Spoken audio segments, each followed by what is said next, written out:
Good morning, students. I am your teacher from Guru Ramdas College of Pharmacy, Malot. हमारा जो आज का subject है वो pharmaceutics 2 for the second year students. आज का जो हमारा नया चैप्टर है वो है सेमी सॉलिड डोसेज फॉर्म के ऊपर, दैट इज़ सुपोजिटरीज एंड पोजेसरीज। इसका ये पार्ट 1 है।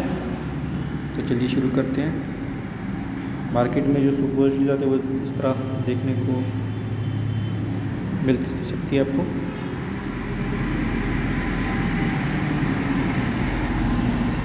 Semi solid dosage form, suppositories and pessaries. Suppositories and pessaries are the dosage form that are introduced into the body cavity.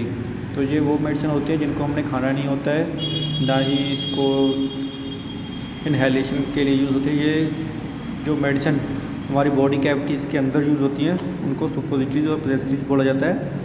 They are prepared either utilizing semi solid bases और solid bases. Preparation prepared by employing solid semi solid bases are turn to solid form by treating them under low temperature since semi solid form does not have proper shape and feasibility to introduce into body cavities. Thus, they are defined as solid masses. Although prepared with semi-solid bases, suppositories and possessories are defined as solid bases, solid bodies of various weight and shape intended into introduction into body cavities, except usually rectal, vaginal, or urethral cavities. तो जो medicine हमारी body cavities के अंदर insert हो के disease को कोई treatment करती हैं तो उनको हम सुपोजिटरीज और पोजेसरीज बोलते हैं। इनके मेरिट्स और डीमेरिट्स हैं आगे। तो मेरिट्स की बात करें तो इनके क्या क्या फ़ायदे रहते हैं, जैसे कि they are use to treat local condition such as hemorrhoids in rectum and infections in vagina. तो वजाइनास एरिया के अंदर, रेक्टम एरिया के अंदर जो भी इन्फेक्शन है वहाँ पे ये इंसर्ट करके उनको ठीक करते हैं। Since the drug is absorbed from mucous membrane, they have been used for systemic absorption when the oral administration of drug is not feasible, as in case of infants और debilitated patient and in condition like nausea, vomiting, incapability of swallowing and other gastrointestinal disturbance. तो जो patient छोटे हैं, जब बुज़ुर्ग हैं जिनको खाने में एक दिक्कत है, जिनको मेडिसिन कड़वाहट महसूस होती है या नोज़ियस होती है, बकबका सा टेस्ट होता है, या जो पेशेंट अनकॉन्शियस कंडीशन में है, तो उन पेशेंट के लिए ये मेडिसिन फ़ायदेमंद है। They have been use to obtain prolonged action of drug. इससे हम ज़्यादा लंबे समय तक एक्शन ले सकते हैं। They produce faster onset of action then is found after oral administration because absorption of drug from the rectal mucosa is directly into venous circulation। इसका जो onset of action है वो बाकी मेडिसिन के कंपेरेटिवली फास्टर रहता है, जल्दी असर दिखाने लगता है। They save drugs from degradative effects of gastric pH and enzymes since they avoid gastric and hepatic routes। तो जो ड्रग गैस्ट्रिक जूस से, हेपेटिक जूस से ख़राब हो जाती हैं उनको भी हम सुपोजिटरीज बना करके मेडिसिन दे सकते हैं। तो इस केस में ये फ़ायदेमंद रहती हैं। They are unit dosage form hence they and there is no dose variation. तो ये यूनिट डोसेज फॉर्म है, डोज की वेरिएशन इसमें नहीं होती है। They are found promote in action if prepared with appropriate base. अगर इसका बेस जो इसके करैक्टरिस्टिक के अकॉर्डिंग हो तो इसकी जो क्वालिटी है, इसकी जो स्टेबिलिटी है, इसकी जो ड्रग की जो करैक्टरिस्टिक है वो ज़्यादा इन्हेंस होके निकल के आती है। तो ये तो होते ही इसके एडवांटेजेस आके इसके बात करते हैं इसके डीमेरिट्स के, इसके डिसएडवांटेज के। They are required to be stored at freezed condition throughout its shelf life, otherwise their shapes may be distorted. जैसे कि आपने शेप इसकी देखा है, जो वो कॉनिकल बेस की शेप होती है, तो इनको स्टोर करने के लिए रेफ्रिजरेटर की रिक्वायरमेंट हमेशा रहती है। रूम टेम्परेचर में इसको रखेंगे या कहीं और टेम्परेचर में रखेंगे तो इसकी जो शेप है वो मेल्ट होके ख़राब हो सकती है। There is leaking problem of material through cavities thus found uncomfortable. जहाँ पर भी इसको इंसर्ट किया जाता है वहाँ पे जब भी इंसर्ट करने के बाद ये मेल्ट हो जाती है, उस मेल्ट होने के बाद वहाँ से जो ड्रग है वो बाहर निकलनी शुरू हो जाती है, लीकेज प्रॉब्लम हो जाती है, तो ये थोड़ा सा अनकम्फर्टेबल फील कराती है पेशेंट को। Their administration is inconvenient to the patient को ये इंसर्ट करना वेजाइनल एरिया पे, चाहे रेक्टम एरिया या अदर बॉडी के किसी भी पार्ट में इंसर्ट करना थोड़ा सा हेजिटेशन पेशेंट फील करता है, तो ये थोड़ा सा डिफ़िकल्ट काम रहता है इसको यूज़ करना। Absorption of drug through rectum is irregular. Rectum में जब भी इसको इंसर्ट किया जाता है तो वहाँ पे एब्जॉर्प्शन जो है वो थोड़ी सी इर्रेगुलर रहती है, तो ये इसका डीमेरिट्स हो गया। Next types of suppository. Suppository कितने प्रकार की होती है, कितने टाइप्स की मार्केट में अवेलेबल रहती है। Number 1 is rectal suppository. तो नाम से इंडिकेट है जो सुपोजिटरी हमने रेक्टल एरिया में इंसर्ट करनी होती है। They are meant for introduce into the rectum for their systemic effect.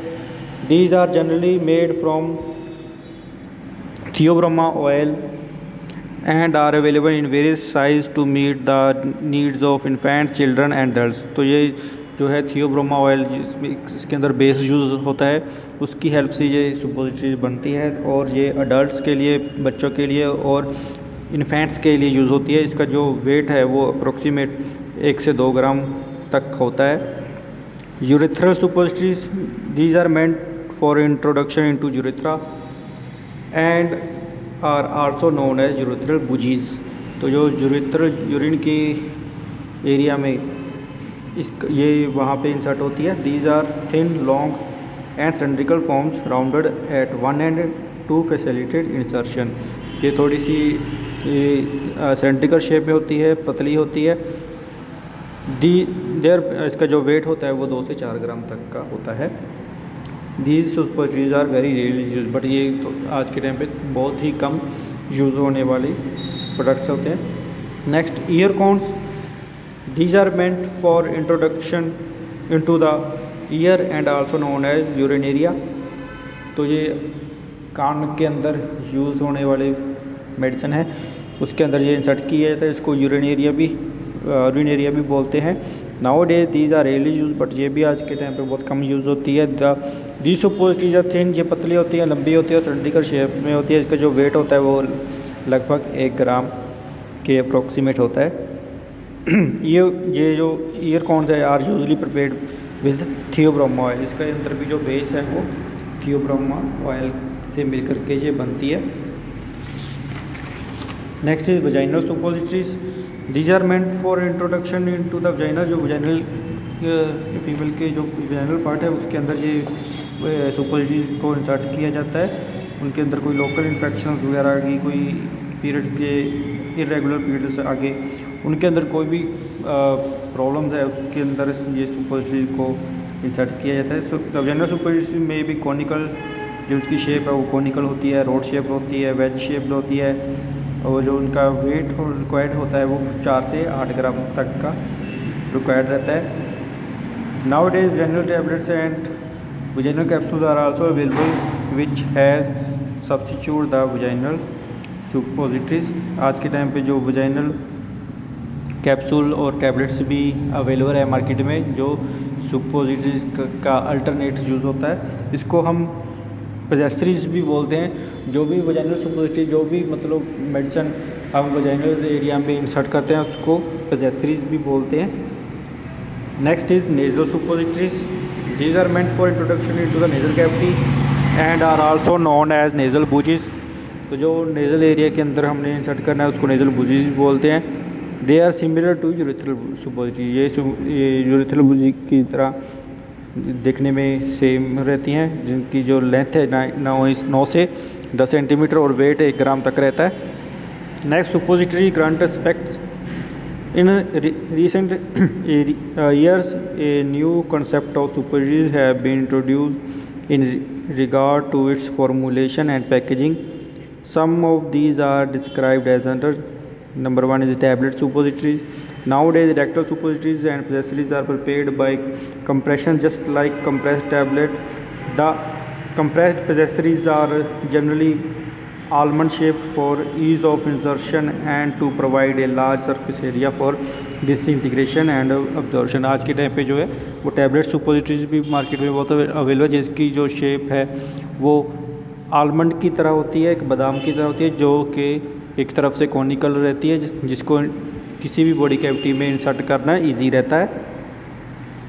Layer suppositories आती हैं। These suppositories contain different drugs in different layers to avoid incompatibility between them. The drugs having different melting points or dissolution rate can be incorporated to control the rate of release of medicament. These types of suppositories can be prepared by partially filling the mold with one type of material. When it gets solidified, then the other material are added one after the other as a separated layer. तो tablet की तरह इनको भी layers के तरह compress करके layers के ऊपर मेडिकामेंट की दूसरी लेयर्स बना करके हम इसको लेयर सुपोजिटरीज बना सकते हैं। Next is disposable moulds. The disposable moulds are made up of plastic material और tin foils.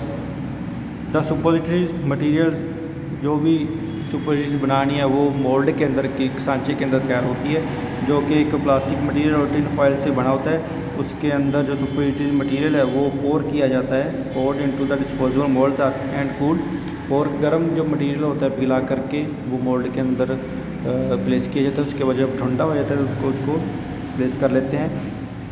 The excess of mass is trimmed off with the help of sharp knife और blade and moulds are sealed. जो pour करने के बाद जो बाकी का material है उसको एक शार्प नाइफ से डिस्कार्ड कर दिया जाता है और उसके बाद जो मोल्ड है उसको सील कर दिया जाता है। These are then packed into carton. उसके बाद उसको गत्ते में पैक कर दिया जाता है। Disposable mould are cheaper and elegant. जो डिस्पोजेबल मोल्ड है वो सस्ते पड़ते हैं, उनकी जो देखने में वो एलिगेंट लगते हैं।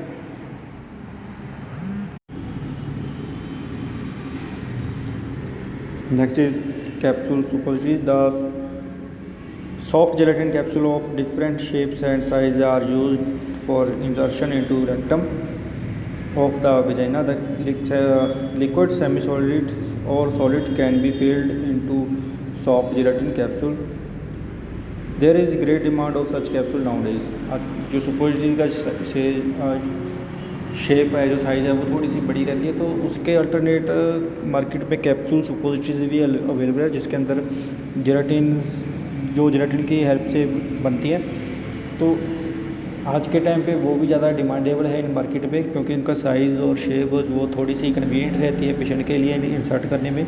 Next is coated suppositories. Suppositories are coated by dipping in solution of the coated material such as polyethylene glycol and acetyl alcohol until the coats of desired thickness have been obtained.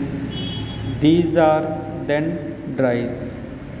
The suppositories impart lubricant properties or to provide protection action during storage. They also helps to control the release of medicaments. तो coated सुपोजिटरी जो है इसके अंदर अलग अलग coating की जाती है मेडिकामेंट की। तो ये तो थे आज का पहला पार्ट आपका, जिसमें आपने कवर किया है सुपोजिटरीज क्या होती हैं, उसके एडवांटेजेस और डिसएडवांटेजेस और उसके टाइप्स।